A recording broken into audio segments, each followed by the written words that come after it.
Como vai você, Jussara? Tudo Ai, que bem? alegria estar aqui de novo! Adoro quando eu venho participar do podcast. E eu também. E você sabe, eu não sei se você vai recordar, mas o primeiro episódio do podcast que nós ensaiamos gravar foi você e eu. Daquela vez só ficou o áudio, né? Você dentro de um carro, eu não sei Teria sido aonde. muito engraçado, né? Porque eu estava no carro e a gente gravando foi muito divertido. Olha, e a gente fez um negócio muito legal e isso gerou frutos, né? Nós estamos agora conseguindo fazer uma série de materiais assim bastante importantes para o mundo da adoção, para nós da Angaad. Falando nisso, você que está aí do outro lado agora está no podcast da Angaad, o nosso Pode Adotar. Seja bem-vindo, seja bem-vinda. Esse espaço é seu. Desde já. Não esqueça de comentar aí embaixo, deixar as suas impressões, de fazer perguntas, dar sugestões de temas. Para a gente é muito, muito, muito importante a sua participação. Pena que E ainda não é compartilhar ao também, vivo. né, Diógenes? Mandar para os amigos, mandar para todo mundo, porque a Pô, gente tem bacana sempre isso aí, cara, né? vários assuntos muito, muito, muito interessantes com convidados especialíssimos aqui. Falando nisso, eu estou sabendo que você é fã de carteirinha, o seu negócio faz até aquela paradinha, faz aí para a gente. Faz coraçãozinho, olha Ah, só. olha só, o dela é diferenciado. Ela é uma convidada muito especial. A gente lutou muito para ela estar aqui, de tanto que ela é ocupada, correndo e tudo mais. E eu vou deixar com você, que você levante a bola, que a hora que você falar dela, eu vou colocar lá no palco para gente. Ah, e a nossa convidada de hoje, eu comecei como fã e hoje eu tenho uma alegria enorme de falar que de fã eu passei a amiga dela, né? A gente hoje desvirtualizou a amizade. O ano passado a gente conseguiu se encontrar 2 vezes, o que é um milagre. E eu estou muito feliz da gente receber hoje aqui a Aline Santana. Todo mundo conhece ela como Mundo da Adoção, um dos perfis de Instagram mais legais que existe. O que eu falo para todo mundo, o que eu sigo, sabe? Se for para escolher um, escolhe seguir a Aline. A Aline é maravilhosa, sou completamente apaixonada. Muito, muito bom te ter aqui, Aline. Um prazer. Obrigada por ter aceitado. Estou muito feliz da gente estar com você aqui hoje. Ah, depois dessa apresentação, não tenho nem mais o que dizer. Maravilhosa. Então, estou aqui, agradeço o convite, aceito de coração, apesar da agenda doida, mas a gente sempre arranja um jeito para falar de adoção, né? Porque sempre é dia de falar de adoção e a gente está aqui. Ela é maravilhosa. Eu sou muito fã da Aline, mas para quem não conhece a Aline ou conhece só o arrobinha, né? Não sabe quem é a pessoa por trás do arroba. A Aline é psicóloga, ela é psicóloga clínica e psicoterapeuta infanto-juvenil. Ela é especialista em psicanálise clínica, traumaterapia infanto-juvenil e sistêmica. Ela atua em demandas relacionadas à adoção, como trauma, violência, focando em vínculos e parentalidade consciente. Ela é idealizadora do Mundo da Adoção, que eu amo, e é voluntária no NASCOR, o Grupo de Apoio à Adoção na Bahia. Eu estou muito, muito feliz, muito mesmo, de poder, eu não participo de todos os podcasts, mas de poder estar aqui, justo nesse que é seu, porque a gente brinca muito, dá muita risada, mas eu sou uma grande, grande, grande admiradora do seu trabalho, ele realmente faz diferença. E eu conheci, comentei até com a Aline, eu conheci uma pessoa que me contou que a filha, quando chegou, foi atendida pela Aline durante um tempo e assim, teceu muitos elogios. Então, não é só o que a gente vê ali no Instagram. Fora do online, a vida acontece de um jeito muito bacana. Bom, então vamos encerrar por aqui nosso podcast, porque afinal de contas, né? Tudo foi falado da Aline, a Aline é top das galáxias, ela vai aparecer ali, mas hoje, em específico, nós vamos falar, viu, Aline, de psicologia, né? Ai, que maravilha! Especificamente da saúde psicológica na adoção, e pelo que a Jussara colocou, você é a no momento agora, né? No mercado, vamos dizer A assim. gente vai Como é que estudando para você chegar nessa parte aí. nós vamos chegar a falar sobre a questão de traumas, se existem alguns traumas, o que tem de violência, né? a gente está vivendo um momento onde a questão da violência está bastante em pauta, nós estamos cuidando muito disso, em especial eu que estou na Coordenadoria da Infância, tem essas informações, Jussara também ali no Ministério Público tem essa visão ali da questão da violência contra a criança, contra a mulher, contra a família, enfim, e a questão de luto, tudo isso que você pode vivenciar aí na questão da psicologia, do psicológico, né, dentro da adoção. E como é que você viu isso? Você já, desde a sua graduação, Aline, você já entrava nessa questão das crianças, adolescência, convivência familiar? Como é que você entrou nesse universo da adoção? Foi desde a sua faculdade ou uma coisa muito recente? Olha, para falar disso, eu preciso falar que antes de ser psicóloga, eu era analista de sistemas e eu me tornei psicóloga. Então, quando eu me torno psicóloga, já analista de sistemas, não parece, né? Mas é que hoje, muito bom não parecer. As pessoas olham assim, você não tem cara de psicóloga, que maravilha. Mas eu entrei, e assim, eu amava a tecnologia, continuo amando, mas chegou um momento da minha vida que eu achava que eu não deixava algo para o mundo e eu resolvi fazer outras coisas. Então, eu já tinha essa questão do trabalho social, muito na família, da gente fazer trabalhos sociais em instituições, e eu quis atender, né, pessoas e falar de adoção, porque eu tinha pessoas ao redor ali que eu conhecia, enfim, e ter essa vivência social. E eu fui fazer formação em psicanálise, mesmo ainda sendo analista de sistemas.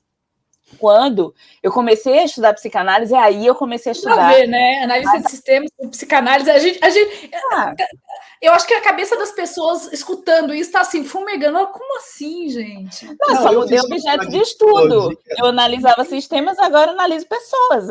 Eu fiz a faculdade de psicologia e uma das coisas que eu grilei foi, mas pode fazer psicanálise assim? Não precisa ser psicólogo? Né? É interessante, né? Só basta ter um qualquer pessoa pode fazer uma formação em psicoterapia, né? Isso, em psicanálise, né? E outras psicoterapias também, junguiana, sistêmica. Também. Isso. Eu também sou freudiano, adoro. E então, foi 2011 que eu comecei essa formação, e desde lá eu estudo academicamente a adoção. Então, meu trabalho final, minhas leituras eram todas voltadas para a adoção. Depois que eu finalizei a psicanálise, eu vi assim, não é só isso, porque tem coisas que a gente pode fazer como terapeuta e tem outras que a gente pode fazer como psicólogo. E aí, eu entrei na faculdade de psicologia já com esse intuito, de que eu ia fazer os 5 anos para trabalhar com adoção, enfim, expandir o que eu podia fazer como psicóloga. Então, todos os meus estágios, todos os meus trabalhos, ainda bem que as pessoas topavam comigo, tudo que eu dizia, vamos na instituição tal, todo mundo ia comigo. E, desde lá, eu tenho estudado, então, estamos aí nessa luta há 13 anos, nesses estudos. Aline, e tem uma coisa que eu acho que é interessante a gente falar, eu lembro que você falou disso na nossa mesa lá no ENAPA, em Porto Alegre, que as pessoas chegam para você e te perguntam, bom, você é mãe por adoção? Você é filha por adoção? Né? E quando você responde que não, as duas perguntas, aí sim ficam mais pontos de interrogação na cabeça das pessoas, né? E você faz esse trabalho também na Nascor. Como que você chegou até a Nascor? Quando que foi? Qual que é o trabalho que você faz como voluntária? Quais são as atividades? Fala um pouquinho do grupo para a gente, de como você chegou lá, né? Como você chegou na adoção, assim, sem ser mãe, sem ser filha por adoção. Contextualiza isso aí para a gente. Pronto. Então, quando eu decidi falar sobre isso, estudar sobre isso, eu caçava tudo que era lugar que quisesse me aceitar, né? Então, eu saía ligando para as instituições. Olha, eu sou isso, né? Eu explicava. Eu posso fazer alguma coisa aí? Eu posso atender alguém? Nós temos vaga aqui também na HAD, viu? Se você quiser falar, se oferecer, eu tenho vaga. A gente tem sim, viu? Tá certo. Quem sabe um dia. A gente laça as pessoas, não sei se você percebeu, a gente laça as pessoas assim. Eu tô percebendo, vocês estão só me puxando. Não conseguirem falar não, entendeu? Depender de Jussara, ela já tinha me arrastado. Eu tentei, já. Tentou. Eu ligava para as instituições e falava assim, olha, vocês estão precisando... E assim, eu consegui fazer um trabalho numa instituição num bairro aqui de Salvador, e eu ia para lá de 15 em 15 dias, né? E, além desse trabalho como psicanalista, eu também ia para lá nas ações sociais, que eu já fazia sempre na minha vida. Então, Dia das Crianças, Natal. E um desses natais, eu lembro bem, em 2012, eu estava nessa instituição e a ANASCO, né, que na época Vidal era o presidente, também estava nessa instituição. E não sei, por cargas d'água, a gente começou a conversar sobre alguma coisa e eu comecei a falar sobre o que eu fazia, o que eu estava fazendo, porque eu estava na instituição. E aí foi onde eu conheci a ANASCO. Quando eu me ofereci para participar dos grupos e tal, foi o momento que eles deram uma parada. E aí, quando eles retornaram, né, aí eu já, quase psicóloga, fui de novo. Aí eu descobri que eles estavam tendo reuniões na Universidade Federal aqui, da Bahia, e aí fui, e daí não saí mais, tô até hoje. E então a gente isso, né? Vou passar meu organiza. Telefone, você pode ligar aqui, tá? A gente te aceita. Para perguntar, né? Eu sei que tem lugar que fala assim, nossa, tem uma doida ligando aqui se oferecendo para trabalhar. Eu conheço gente que fala isso. Mas aqui não, viu? A hora que você ligar para nós já... Na hora. Eu sou essa doida que se oferece para trabalhar. Então, amiga, você tem meu telefone, né? Tem, WhatsApp, assim, ó, na hora. Até de madrugada eu tô mandando. Aliás, eu e a Aline, a gente bate papo no domingo, 6 horas da manhã. É maravilhoso isso. Eu não sei como que vocês conseguem, porque Jussara, ela levanta às 3 da manhã, ela corre 52 quilômetros. A gente tem os horários bem parecidos. A gente tem os horários muito parecidos. É muito engraçado. Mas é muito bacana ver o seu interesse pelo tema, a preocupação, que é um universo muito importante, muito necessário, a atuação de um profissional nesse ponto. Nós estamos vendo aqui a obrigatoriedade até de se ter um psicólogo presente nas instituições de acolhimento, de ter um psicólogo presente nos processos de destituição, de guarda, porque tem das equipes das varas, mas nem sempre tem o atendimento específico e tudo mais, né? E a gente sabe que algumas situações até levam a traumas e tal, né? E quais são os principais momentos em que você pode elencar, se é que é possível isso, que esses traumas estão presentes dentro desse seu trabalho, em que você já meio que vivenciou? Certo. Olha, a gente pode falar que os traumas eles estão ali muito mais presentes nas crianças que vão, né, vir a ser adotadas, porque elas não são tiradas da família por nada, né? Elas têm um motivo, e a maioria deles, infelizmente, negligência, violência, e isso tudo vai causando trauma. Então, assim, parece até que é só criança adotada que tem trauma. Não, gente, trauma pode acontecer com qualquer pessoa. A gente está falando porque a incidência nelas é maior, porque, enfim, pelo histórico de vida. Talvez não seja nem porque a incidência seja maior, talvez isso emerja de uma forma mais latente, né?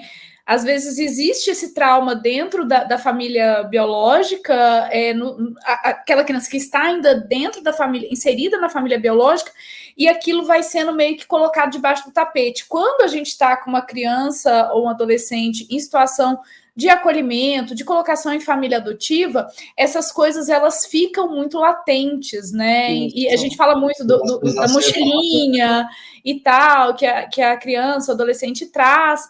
E a gente fala muito disso dentro da adoção e muitas vezes deixa ele de lado quando a gente está em família biológica, porque, entre aspas, a família biológica é muito boa, então a gente não precisa falar disso, né? Pois é, porque na adoção isso fica evidenciado, porque é como assim, o motivo pelo qual eu cheguei aqui gerou um trauma, né? Então, tem essas questões. E aí a gente a criança sai, né, da família, muitas vezes por um trauma muito grande, chega na instituição, isso pode reduzir, os impactos desse trauma, eles podem reduzir ou não, a depender de como essa instituição age, de como ela acolhe essa criança, porque mais importante do que saber o que aconteceu, né, o que causou o trauma, é saber o que aconteceu depois.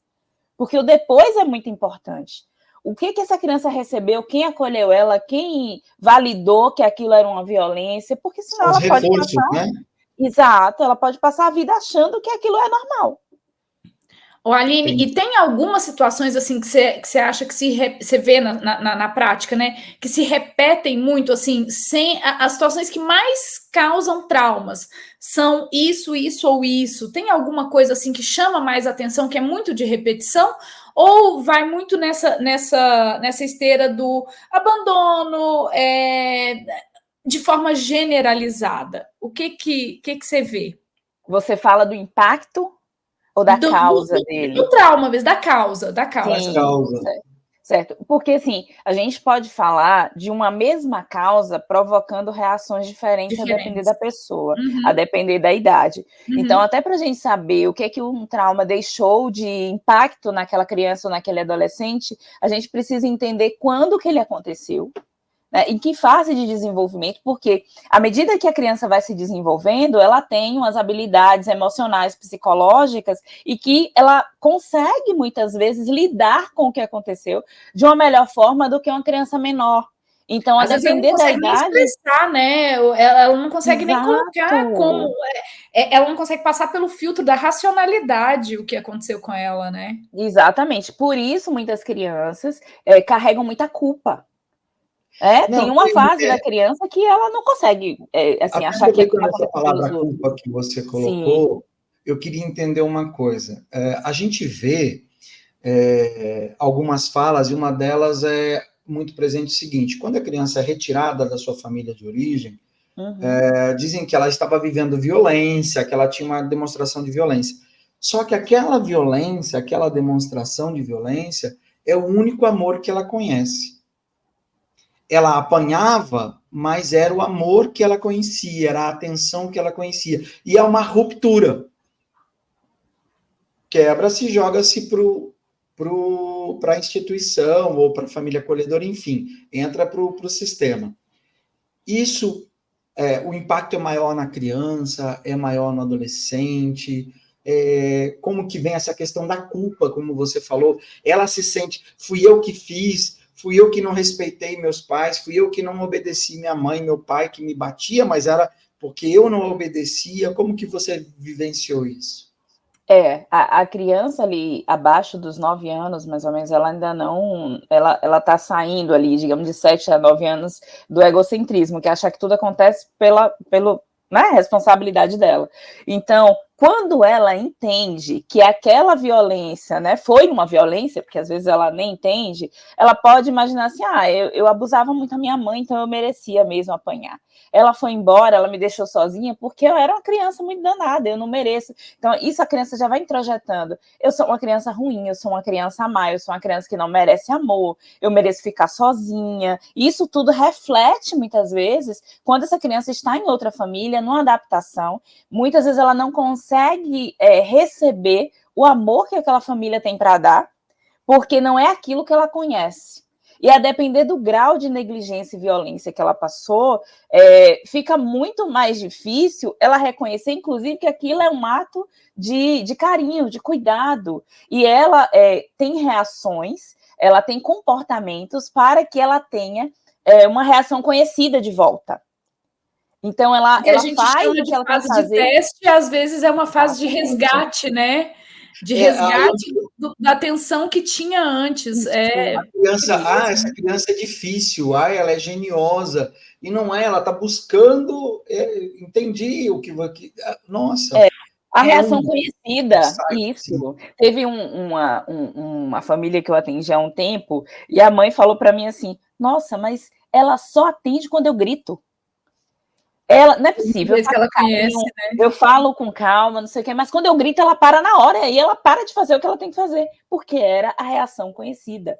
Então, gritar era o que ela entendia como, opa. Então, o carinho ela não conhecia, o falar manso ela não conhecia, o baixar e dizer, olha, tal, não conhecia. Por isso que eu falo sempre assim, gente, repita o óbvio para a criança, diga que você ama, diga que esse é o cuidado que um pai ou uma mãe dá, porque ela às vezes não sabe. Não sabe, não conhece. Aline, deixa eu fazer uma pergunta que talvez a gente não tenha pensado antes, mas que me veio agora. A gente vê as pessoas romantizando muito a adoção de bebês que vêm pela entrega legal, porque entendem esse bebê, e aí muito, muito, muito, entre aspas, como a tal da página em branco.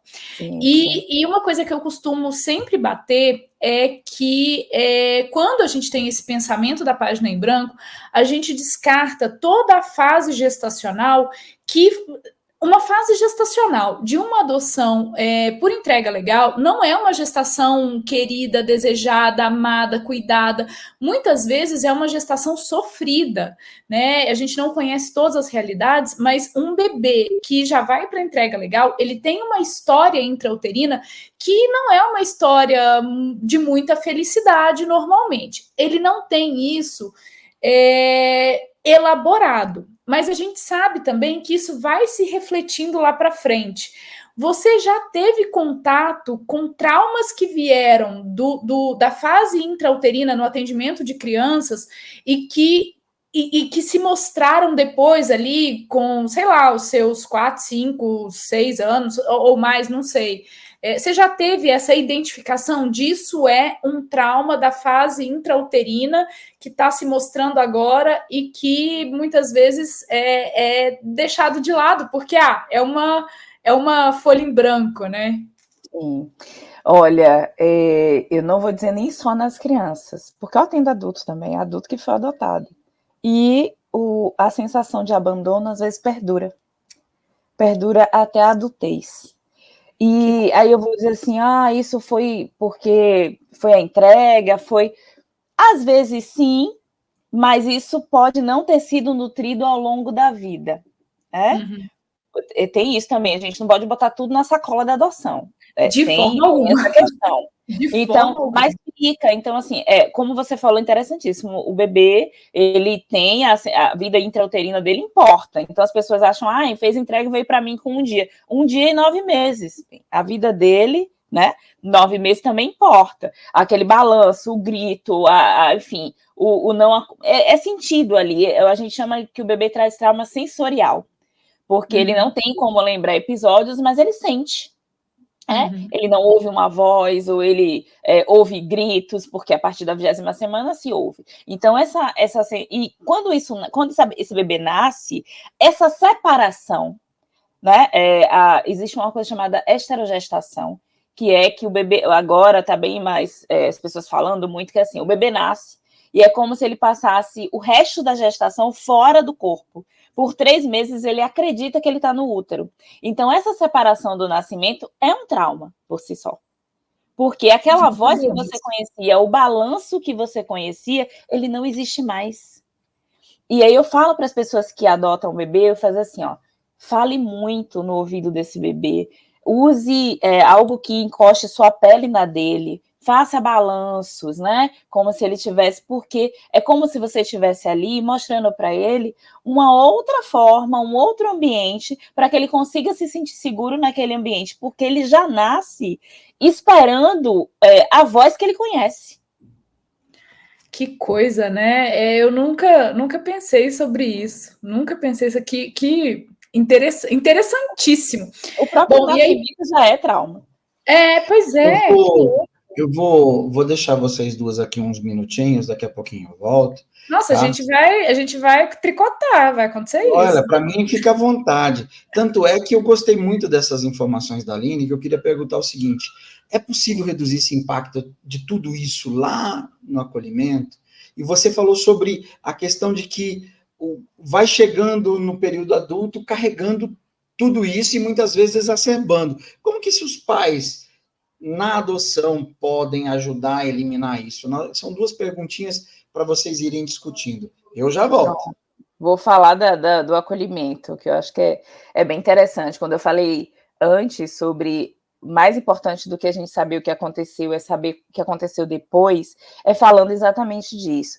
Quando eu falo e eu bato na tecla o tempo inteiro que as pessoas no acolhimento, elas precisam sim criar vínculos com as crianças, é que esses vínculos possam mostrar e reparar os vínculos que aquelas crianças tiveram antes e que não foram muito bons, Então, as pessoas têm muito medo dessa questão do vínculo, né? Falar, porque não pode criar vínculo, porque vai sair, vai sofrer, vai... Gente, esse vínculo é positivo. A gente é ser humano, a gente tá aí para criar vínculo, sim, né? A gente precisa de vínculo. Uma vez eu vi uma frase do Alexandre Coimbra, que ele falava assim, o luto é o preço que a gente paga por uma vinculação bem feita. É isso. É o isso. preço que a gente paga. E a gente precisa de bons vínculos, substituindo e ressignificando vínculos que foram rompidos e vínculos ruins, né? Então a gente precisa entender que esse vínculo pode ser positivo e o acolhimento é um lugar para isso acontecer. Tanto o acolhimento institucional quanto o acolhimento familiar, que aí eu acho que o vínculo tem ainda mais possibilidade de acontecer. A gente gravou um episódio sobre acolhimento familiar que ficou bem bacana, inclusive, bem legal, bem legal. Eu sou defensora, assim, do acolhimento familiar, por isso, porque a criança está ali no 1 a 1, ela tem a presença, o vínculo só é construído na presença. Não existe construir vínculo, sabe, distante. Então, no acolhimento, eu preciso ter pessoas que estejam atentos àquela criança. Atentos e dispostas, né? Disponíveis, exatamente. Ela não pode passar a tarde toda sentada no chão, olhando para a TV. E eu sei e eu não estou falando de que, assim, não estou culpando quem trabalha na instituição. Eu estou dizendo que muitas vezes ela tem 20 crianças para dar conta. Sim. E que ela não tem como olhar aquela criança. Então, sim, a insegurança que foi criada com os pais lá no início, o estabelecimento de um vínculo inseguro, que é aquele que você não sabe nem que a pessoa vai vir para te cuidar, ele vai perpetuar na instituição. Com certeza. E aí é muito complicado. Quando a criança... Aí ela vai perpetuar, aquela criança achando que ela não merece amor e que todas as relações vão ser daquela forma. Quando chega na família adotiva, ela tem uma dificuldade realmente de se vincular. E como é que esses pais podem fazer para mudar isso? O que esses novos pais, como que eles podem ajudar nessas questões de traumas, nessas questões, né, a tal da mochilinha que a gente fala que a criança, o adolescente traz? O que esses pais podem fazer? Primeiro, entender, né, como é que essa criança vem, como é o que eu chamo de configuração afetiva. Então, entender como é que aquela criança se vincula com o outro através dessa sua história. Se ela tem uma evitação né, se ela evita ter contato, se ela é aquela criança que agarra e daqui a ela está naquela ambivalência, ela vai e volta, ela não sabe se ela quer. Então, entendendo isso, é importante para você ter estratégias para se aproximar. Então, aquela criança que evita, não dá para você ir para o embate logo. Venha, eu vou te abraçar. Eu vou dizer uma criança que odeia abraço. Então, você vai se aproximar por outras formas. É um assunto que ela gosta, é um brinquedo que ela gosta de jogar, é algo que ela está ali. Aí, e você ir dizendo para a criança que você sempre está ali. Isso é importantíssimo. Sim. Criar esse ambiente seguro passa por você dizer o que é óbvio para você, porque para a criança não é. É você dizer que ali... Em todas as relações humanas, o óbvio precisa ser dito. Eu todo sou dia, dessa... toda hora. O óbvio entre adultos, o óbvio no trabalho, o óbvio em todas as relações, ele precisa ser dito. O óbvio parte do pressuposto nosso, né?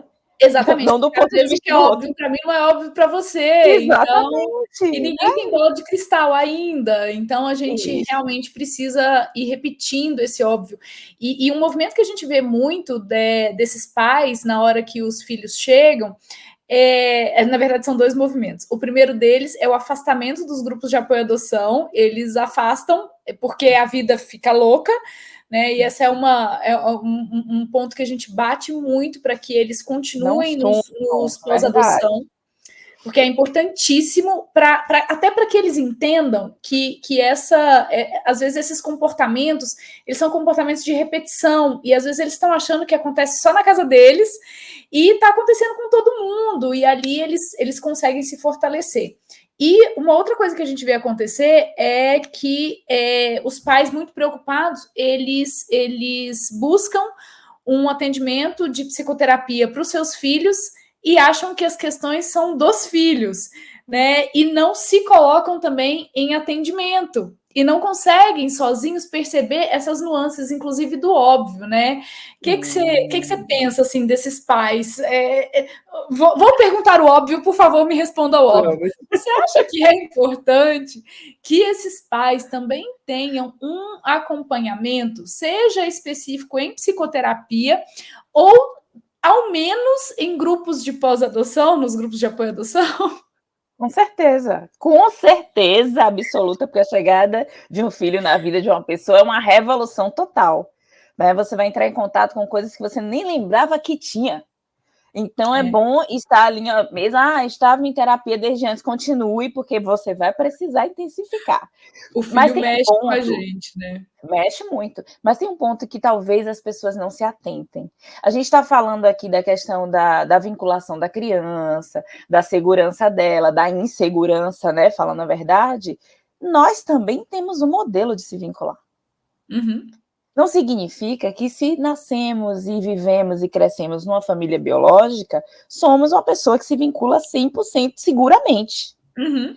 Eu posso me vincular inseguramente. E na hora que eu estou com meu filho, que eu sou a pessoa que preciso da segurança, aí o negócio pode pegar, porque eu estou insegura em algumas questões. A gente só consegue entregar aquilo que a gente tem, né? Na verdade, é isso. A gente consegue. A gente também pode construir em cima do que não foi dado, mas a gente precisa saber que aquilo existe.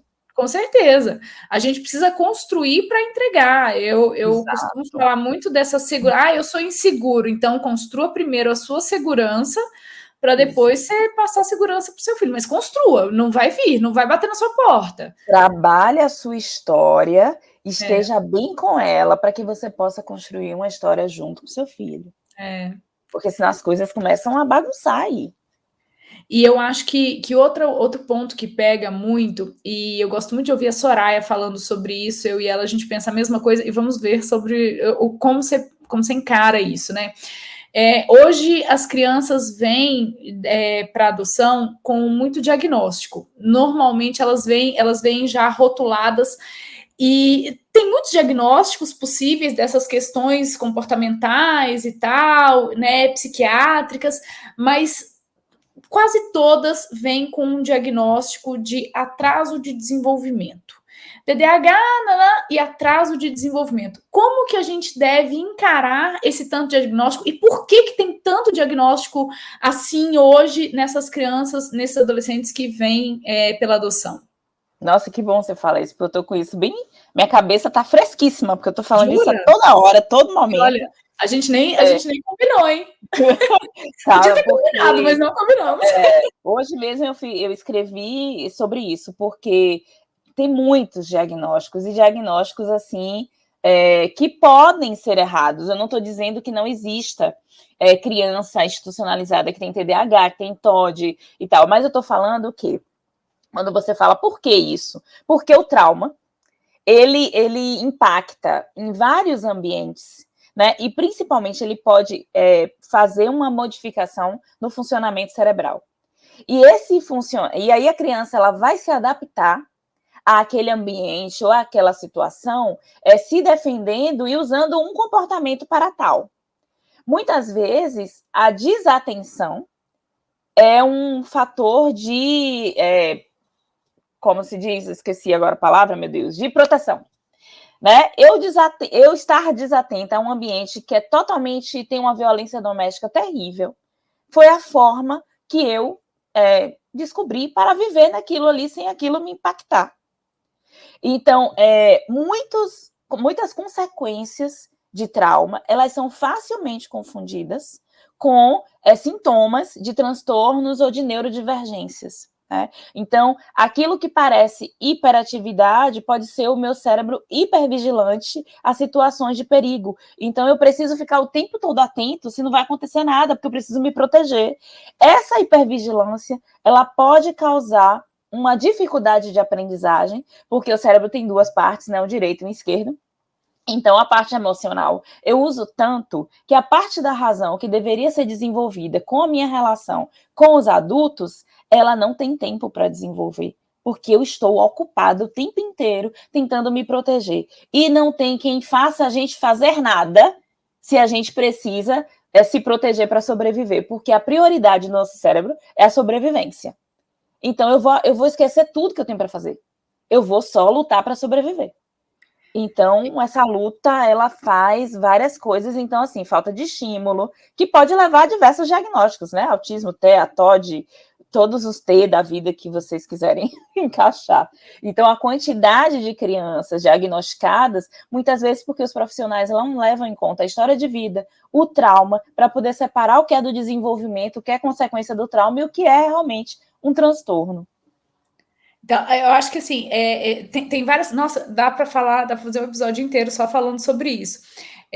Uma coisa que a gente sempre fala, e aí era o que eu queria compartilhar, é que muitas vezes esse atraso de desenvolvimento ele é uma consequência dessa falta de estímulo, né, que ele teve lá no acolhimento. A gente fala muito sobre isso.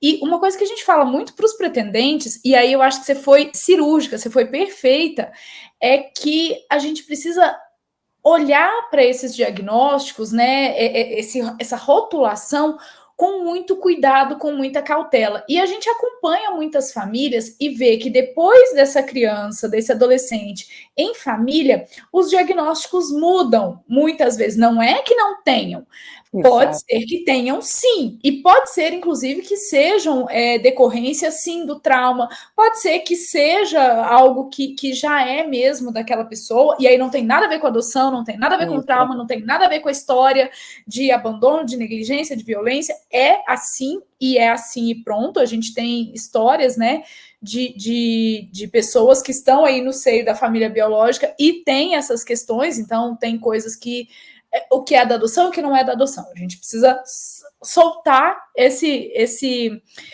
imã. Mas quando elas estão em família e que essa família consegue desligar a hipervigilância, é que muda o diagnóstico, né? É interessante linkar isso com o funcionamento.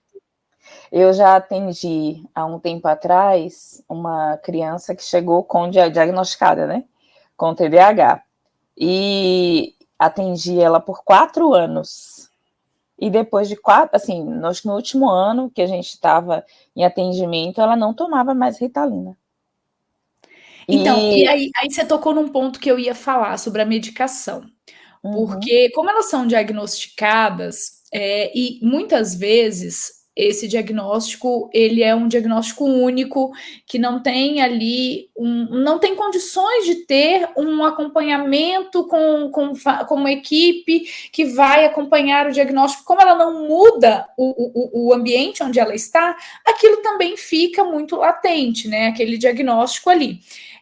Muitas são medicadas, né? Então, muitas vêm para as famílias medicadas. E como que a gente lida com isso na hora que eles vêm para casa e que a situação deles vai mudando, mas a gente tem aquela coisa do acolhimento que fala assim, olha, ele tem isso e ele toma essa medicação. Então, ele precisa dessa medicação. Só que aí, a partir do momento que ele está em família, ele vai, igual você falou, que a menina já não tomava mais Ritalina, ele vai mudando. Precisa de uma equipe acompanhar junto e a família também conhecer, se envolver, ou vai dando a medicação e deixa desse jeito? Eu não falo assim, interrompe a medicação, não, pelo amor de Deus. Chegou até porque esse tipo de medicação não dá para tirar abruptamente, então não retirem a medicação por conta própria. Levem no especialista, façam eu peço uma reavaliação. Vamos fazer uma reavaliação? Vamos no neuropsiquiátrica, no neuropsiquiatra, vamos no neuropediatra, vamos no psiquiatra, vamos ver aí o que tem, eu indico para uma pessoa que eu confio, que eu sei que vai levar em conta a história. Então, essa medicação muitas vezes vai sendo diminuída aos poucos. Inclusive, para que dê tempo para aquela criança ir criando um vínculo, uma segurança, e aquela medicação ir saindo à medida em que, né, aquela segurança vai sendo criada, porque se eu retiro a medicação, aquela criança pode estar no meio da insegurança da nova família, e aqueles sintomas, eles podem ficar muito mais latentes, porque ela está insegura de alguma forma. Então, essa medicação vai sendo retirada, a gente vai trabalhando. É importante que essa criança esteja em terapia de alguma forma, esses pais também numa orientação de qualquer forma, e a gente criando um plano de segurança para essa criança, para ela ir se ambientando, e aí vai se avaliando quando essa medicação vai sendo retirada, o quanto que fica de sintoma. O que acontece muitas vezes? Essa medicação é retirada e não tem mais sintoma. Abrupta, né? Isso. E aí, ou ela é retirada, quando é feito dessa forma, ela vai sendo retirada, e aí a criança, ela vai, né, ali se ambientando tranquilamente. Quando ela é tirada de forma abrupta, é como se viesse o furacão. O furacão com todos os comportamentos que aquela medicação não deixava acontecer, mas que ele precisava manifestar, porque aquilo ali era a única manifestação dele para não pirar no meio do ambiente, da violência que ele tinha. Então, era a manifestação disso. Então, a gente fala assim, muitas vezes, que essa desatenção, né, esses sintomas aí que chamam de transtorno, é muitas vezes um mecanismo de sobrevivência daquela criança no ambiente que ela estava. E às vezes essa medicação ela vai ficando over também pro momento que a criança está. Então, assim, o médico tem que estar muito em sintonia com toda a equipe que está acompanhando e com a família, né, para que a medicação também não fique em excesso, porque a medicação em excesso, ela pode até piorar esses eventos de violência, de explosão, né, a medicação em excesso, ela pode fazer isso. Então, é sempre um médico nessa avaliação. Agora, o importante é ter um médico que entenda sobre isso. Eu falo muito sobre isso, inclusive, Diógenes, você pode conversar, tá? Agora que você voltou, porque se você deixar, as duas falam muito. Não, é que, na verdade, eu deixei vocês concluindo o assunto, eu acho tão assim, eu cheguei, né? Deixei vocês concluírem, estava bacana. Deixa só eu fazer uma colocação aqui no que a Aline falou, porque é algo que a gente bate bastante também, até com relação ao acompanhamento psicoterapêutico, né? Eu costumo brincar, e é uma brincadeira muito séria, que quando a gente tem um problema na visão, a gente não procura um ortopedista, a gente procura um oftalmologista. Dentro da psicoterapia, é importante também que, nesses casos, a gente procure um profissional especializado, um profissional que estuda adoção, que estude os meandros da adoção, se tem um diagnóstico já, se tem alguma coisa que pode ser relacionado a um trauma, que a gente procure alguém que tenha conhecimento naquilo, ou a pessoa, ao invés de nos ajudar, por uma limitação de conhecimento, ninguém é obrigado a saber tudo, né? A pessoa vai piorar a situação, né? Então, eu acho que a gente precisa sempre lembrar isso para as pessoas, que nem todo psicólogo é igual, nem todo psiquiatra é igual. A gente precisa entender as especialidades dentro daquela especialidade de trabalho, né? Funciona também com a questão das fontes, né? Nós temos aí inúmeros lugares que falam sobre as coisas e nem tudo que falam são verdades, né? Nós já referendamos aqui a questão do sistema da própria Aline, que é o Mundo da Adoção, que está ali no Instagram dela, tem o da Angaad, tem outras fontes muito confiáveis para você ouvir falar sobre a adoção. É o que nós estamos buscando, trazendo pessoas aqui para dentro do nosso podcast, com o intuito de desmistificar alguns assuntos, trazer algumas reflexões, mas, em especial, trazer pessoas que falam coisas que são verdade, que são possíveis de serem aproveitadas, que são direcionamentos, como isso que a Jussara colocou, que nem todo profissional. Então, você vai num psicólogo, ou num psiquiatra, ou num médico que não tem aquela vivência, que não é especialista, você acaba tendo...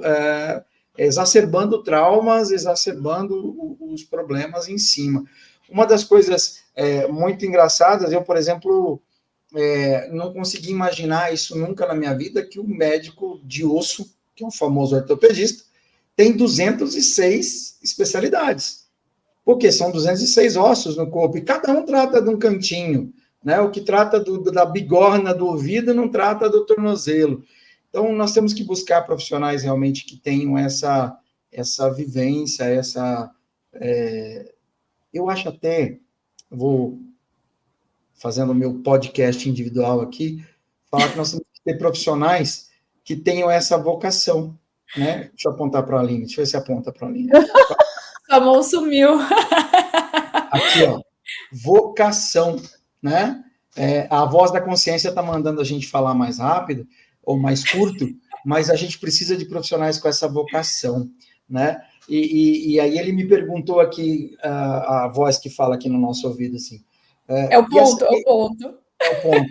E esse retorno, né? O que acontece quando a criança retorna para a família biológica? A gente falar um pouquinho sobre essa questão, né? Os traumas vão aparecer lá, né? Ela pode procurar a rede, deve procurar a rede tem que estar pronta para isso. Como eu trabalho no judiciário, desculpa a minha pergunta comprida, eu vejo lá que nós temos a medida de proteção, e aí a rede tem umas obrigações para tratar, o famoso PIA, tá aquela coisa toda, mas aí quando volta para a família biológica, a gente acompanha por 6 meses. Como é que está isso dentro da tua visão?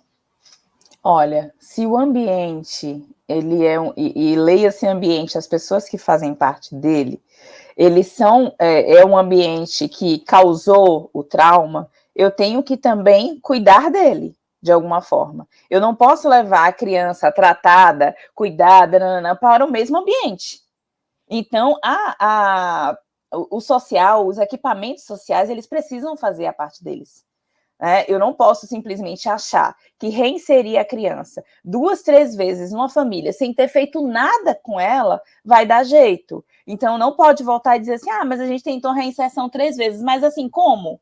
Porque não é só levar a criança de volta para casa. Eu tenho que dar um amparo àquela família, ou pedir uma recuperação para aquele pai, para aquela mãe, ou dar num programa social, enfim, eu tenho que fazer alguma coisa. Porque senão essa criança vai voltar para o mesmo ambiente. E o que eu estou fazendo? Eu estou retraumatizando ela, estou voltando de novo. Isso cria a esperança vai de que piorando, né? Porque ela já vem de uma situação melhorada e aí ela volta para uma situação de gatilho, né? Exato. Tem um gatilho ali. Então, de uma maneira bastante lúdica e talvez abusada, é igual machucar dedinho do pé. A gente sempre vai bater aquele lá e vai machucar de novo, e vai machucar de novo. Tô nessa situação aí, é por aqui. Não, mas eu sei que ficou jocoso, mas não é essa a intenção. É que, na verdade, uma ferida em cima de uma ferida, ela sempre é muito mais traumática. Ela é muito mais gravosa. Né? E a gente como se eu tivesse um corte fundo, e ao invés de eu dar um ponto, eu fico colocando band-aid o tempo inteiro. E aí, quando eu machuco, isso abre. Quando eu machuco, isso abre. Eu não estou dando jeito. Verdade. Eu estou fazendo a mesma coisa.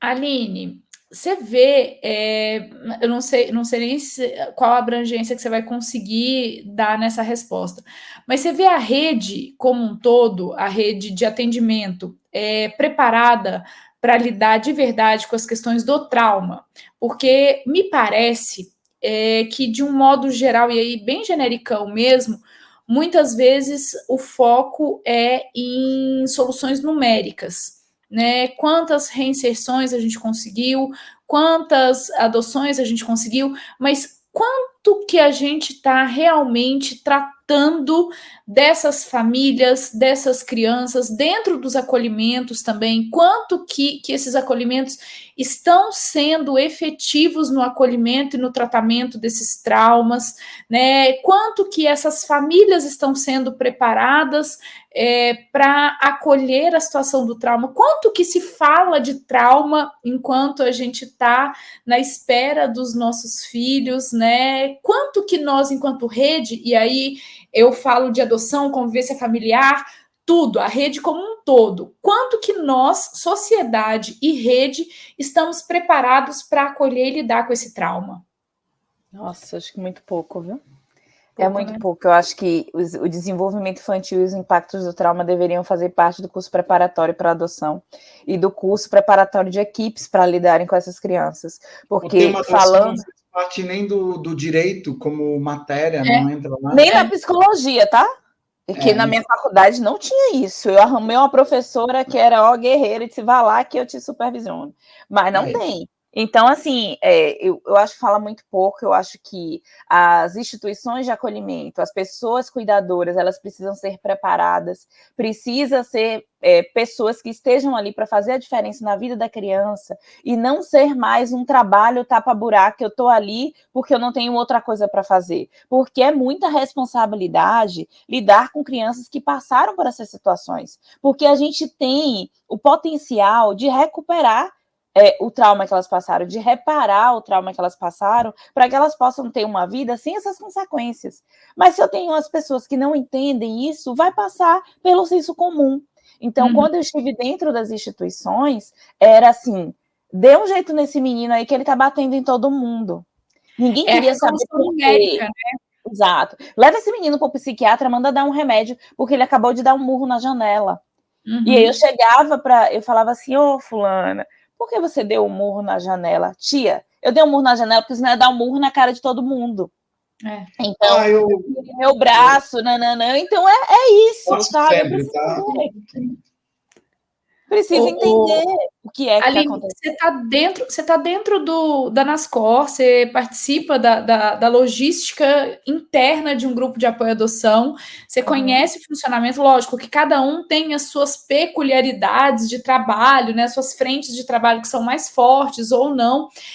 Mas qual que você acha que pode ser o papel do grupo de apoio à adoção, tanto no resultado ali com as famílias, né, com os pretendentes, com as próprias crianças e adolescentes, e também na qualificação continuada dos profissionais do acolhimento? Você acha que existe um papel do GAA? O que o GAA pode fazer, né?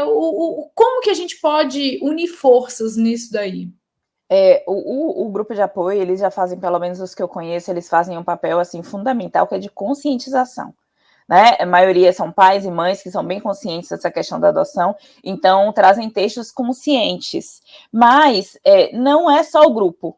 As pessoas precisam estar abertas para isso, então às vezes elas acham que é exagero o que é falado.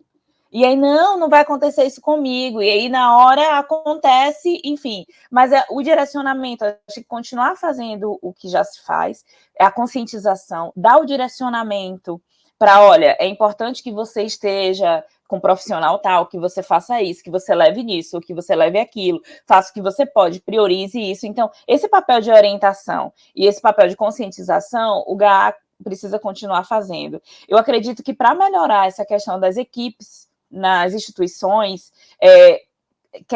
juntar com questões de equipamento social, projetos que possam ser feitos, para que essa conscientização toda, ela não fique só dos pais para frente, ela fique também do momento em que a criança entra no acolhimento, e aquelas pessoas podem fazer alguma coisa para reparar, faz toda a diferença, muita diferença. Então, se a criança fosse preparada e dada a ela a devida atenção reparadora, que é o que a gente chama de parentalidade terapêutica, onde qualquer pessoa pode exercer, que é para fazer com que ela recupere o desenvolvimento dela e siga uma vida plena, feliz, com o menor impacto possível do que aconteceu com ela, depende da orientação dessas pessoas. Então, como sociedade civil, acho que a gente pode cobrar das pessoas, dos equipamentos públicos, que isso seja feito. Escrever projetos, seja no GAA, seja como escola, como profissional, como o que for, para que isso seja feito de alguma forma. Né? Se o governo, o Estado não tem braço, vamos juntar com todo mundo para fazer isso. Sociedade civil, né? É isso. Eu ia até dizer uma coisa em cima disso, que a gente tem vivenciado que não é todo o poder judiciário, não é toda a comarca, e eu vou dizer comarca, porque aqui dentro das nossas comarcas nós temos realidades diversas, que liberam o acesso do GAA dentro do acolhimento, da instituição, tem todo às vezes nem indica o pretendente para o GAA, que me diz deixar o GAA entrar... Então, mas eu acho que na questão de fazer esses projetos, aí você me ajuda nisso, de buscar o poder executivo, que é o responsável pela instituição, e eu sei que os GAs dependem de voluntários, depende de muita questão nessa estrutura, mas pegar uma pessoa como você, que tem esse tipo de trabalho, e formar os profissionais da rede municipal, pode ajudar. O judiciário não está nem ligado nisso, não está envolvido.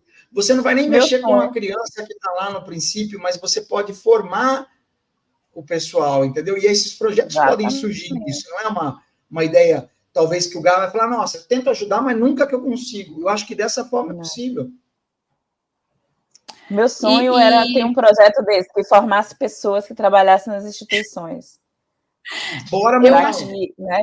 Quanto mais a gente volta um passo, eu acho que mais a gente atua na causa e não tem que ficar reparando as consequências, né? Exato, acho que esse é que é o ponto.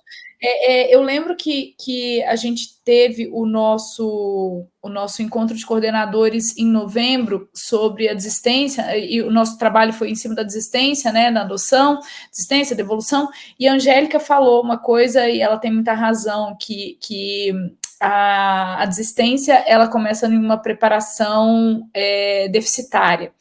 Então, assim, o erro acontece lá atrás. E eu acho que nessas questões de trauma, quanto mais a gente consegue voltar para prevenir, voltar para cuidar, o quanto antes a gente consegue começar a cuidar e ter um cuidado continuado por todos os lugares onde esse filho especialmente passa, a gente vai garantir que ele consiga elaborar esses traumas para a sua vida adulta, para a sua vida, né, como um todo. E aí eu já emendo uma questão que é algo que a gente vê acontecendo cada vez mais, mas não em todos os lugares.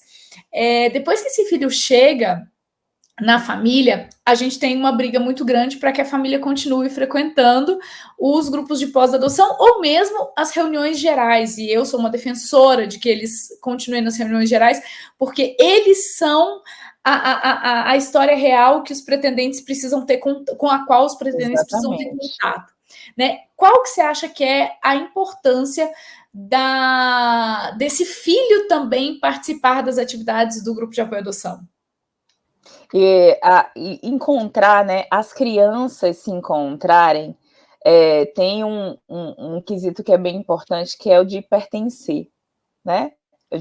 Às vezes, construção de pertencimento, identidade, passa por encontrar pessoas que estejam na mesma situação que você. Então, encontrar essas crianças que estão ali, em outras famílias, para aquela outra criança é importante. Né? E ludicamente eles mas eu queria crianças até elaborar como eu. Juntos, né? Isso, exatamente. Quando você tem às vezes separadinho, né? Você tem alguém que cuida dessas crianças e vai ali trabalhando algumas questões, é muito importante, é bem legal. Em grupo, ele emerge muita coisa curativa. Por isso o GA é tão importante. É muito importante você ouvir as pessoas falando a mesma coisa que você está passando, aquilo, às vezes você não fala nada, você está lá sentado, mas aquilo que você ouviu é tão terapêutico que você vai levar ou para a vida, ou para a terapia, ou para o travesseiro lá para pensar, alguma coisa vai acontecer.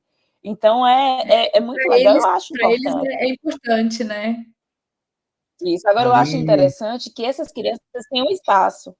Não, muitas vezes, misturado ali com os pais, a depender do que a gente estiver conversando, não é algo legal. Aqui a gente tem, só compartilhando um pouquinho da nossa experiência, a gente tem aqui uma equipe de alunos que são supervisionados por professoras, tanto do serviço social quanto da psicologia, que fazem um trabalho de ludicidade com as crianças em paralelo às reuniões do grupo de apoio. E, normalmente, nas reuniões do pós-adoção, inclusive, eles tentam trazer algo que também trabalhe com as crianças os mesmos pontos que estão sendo trabalhados com os pais. E a gente vê uns retornos muito bacanas nisso, porque esses traumas, eles surgem, né? Eles surgem na brincadeira, eles surgem no desenho, eles aparecem. Exatamente. Bacana. Exatamente. Eu vou dar um abraço aqui, eu fico até grandão, ó. Nossa, a gente ficou bonito, né? Oi, ó. Menos eu. Deixa eu tirar aqui meu zoom. É que, na verdade, é o seguinte, Aline, nós vamos ver o seguinte, nós vamos ter que marcar um segundo episódio. Um segundo, um terceiro. Tem muita coisa bacana. Vamos fazer assim, eu vou tirar a Jussara aqui, botar a Aline no meio para a gente dar um super abraço, porque realmente, olha, vai ter perguntas, vão surgir questionamentos, você topa depois responder para a gente, mandar, com certeza. Te encaminha para você. Eu fui designado aqui a ser o chato de interromper essa nossa conversa, porque realmente a gente vai acabar extrapolando a tarde aqui, fazendo uma coisa muito gostosa, que é ouvir você, ouvir o seu conteúdo, né? A Jussara não exagerou quando disse da sua competência, da sua fala clara, da sua fala concisa, em termos de direcionamento do assunto. Então, eu só tenho que te agradecer. Você trouxe para a gente um conteúdo muito importante. Nós queremos que você se sinta à vontade para que esteja conosco sempre que desejar, que você se sinta acolhida pela Angaad, é muito verdade. Falo aqui em nome da minha parte, que é muito pequenininha, mas eu estou sempre à sua disposição, e que você possa continuar o seu trabalho maravilhoso aí junto das nossas crianças, que é o principal. O podcast não interessa, o grupo não interessa. O que interessa é que as nossas crianças tenham famílias verdadeiras, que as amem e que as possam conduzir para uma vida adulta saudável. Se você quiser deixar a sua mensagem aqui, eu não sei se a Jussara quer falar primeiro, eu acho que quer também. Pode falar, Jussara. Eu acho que a gente deixa a palavra final com a Aline. Queria reforçar o agradecimento.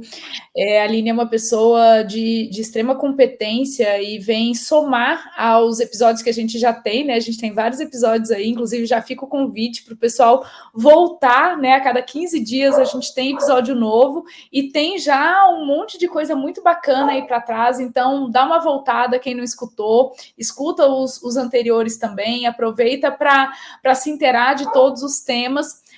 Agradecer, Aline, sua disponibilidade, a gente sabe o tanto que a sua agenda é cheia, é corrida, e deixar o convite também para que você volte outras vezes, para que você esteja conosco, né, e que as pessoas possam deixar aqui os seus comentários, as suas dúvidas. A gente já teve um ok da Aline, que ela ajuda a gente a responder, compartilhar esse episódio com os amigos, com o grupo de apoio à adoção, com todo mundo, para que a gente leve, quanto mais pessoas souber dos traumas, dos efeitos, de como isso se manifesta, mais a gente vai efetivamente conseguir cuidar dos nossos vínculos e das nossas crianças, né? Muito, muito, muito obrigada. E a palavra final é sua. Eu agradeço muito estar aqui com vocês, eu adoro falar de adoção, então, assim, é um prazer, volto quantas vezes vocês desejarem para falar mais e mais. Eu acho que é sempre importante falar de adoção, trazer todas essas questões, porque o nosso objetivo é que cada vez mais adoções sejam bem-sucedidas e pessoas bem preparadas para que isso aconteça, né? Não adianta a gente contar a adoção só como um número de crianças inseridas, a gente precisa que essas crianças estejam bem nas famílias que sabem o que estão começando, né? Como estão começando a vida e qual a diferença farão para essa criança. Então, muito obrigada. Estou disponível para vocês quando quiserem. Vou fazer igual a Jussara agora. Cadê meu coração? Ai, gente, olha, nosso coração... Vou te falar, viu, diretor? Nós temos que providenciar um equipamento aqui, porque se eu for... Eu não consigo nem fazer direito o negócio. Eu adorei agora que eu aprendi. Ai, gente, que divertido. A gente fala sério, mas se diverte bastante. E a gente espera que as pessoas também se divirtam escutando. A gente tenta trazer assuntos muito, muito sérios de forma leve para que chegue para todo mundo, né? E eu acho que mais uma vez conseguimos. Né? A mensagem é o conteúdo que é importante. A forma é para que você se sinta à vontade, se sinta em casa. Né? Nós agradecemos em nome da Angaad, então, a presença da Aline, da Jussara, de todos que acompanham o nosso podcast. Nós vamos encerrando por aqui e eu já vou falando, Aline, fica aí nos bastidores para a gente trocar umas ideias depois, tá? Não saia, não, a gente já volta. E você, como disse Ju, acompanhe o nosso podcast lá pelo YouTube, pelo Spotify, para onde você conseguir acessar, porque nós atingimos todas as mídias, tá bom? Um grande abraço. Será que sai beijo, se vocês fizerem assim? Não sai, né? Não sai. Tchau. Vou testar. Coraçãozinho. Tchau, beijo.